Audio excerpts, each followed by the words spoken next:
Ever have a hard time trying to make that perfect miter corner? So what I'm going to do is I'm going to show you a cheater, because there's all these tools you can get. They tell you to do this, flip here, blah blah blah. It gets very confusing for new people. So what I found is you can take a post-it note, any size, doesn't matter. I like this size just because I have it on hand. Or it can be a piece of paper. You fold it so that it becomes a triangle.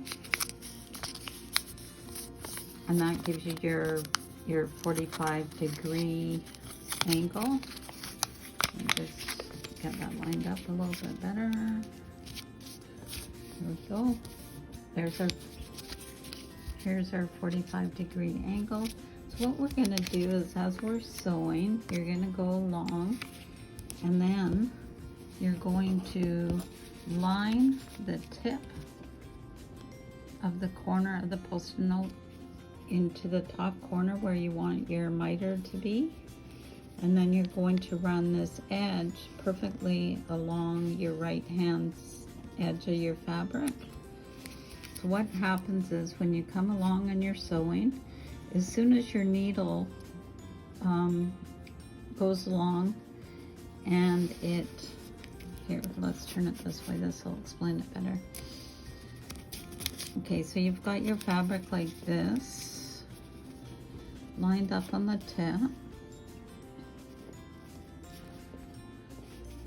As soon as you come along and you're sewing, and as soon as your needle hits here,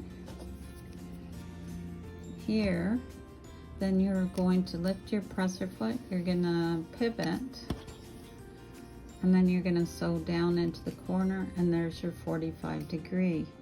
The best part of this trick is, I like to use 3/8 of an inch versus a 1/4 inch. So even if you go 3/8 of an inch or 1/2 an inch, whatever you want to do, wherever you end up sewing, that's going to give you your perfect distance from the corner as a miter. So you sew down like this, and then when you go to flip it, let's just pretend this has been sewn at 45-degree already. Then what I do is I take the same post-it note, I line it up again on the edge, right hand edge, and then as soon as this lines up here, you've got your perfect 45-degree.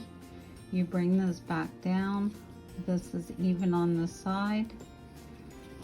You line up your fabric along the edge here, and then you just continue to sew down whatever distance you're using. Take the post-it note out though, or else you're gonna end up sewing it into the fabric.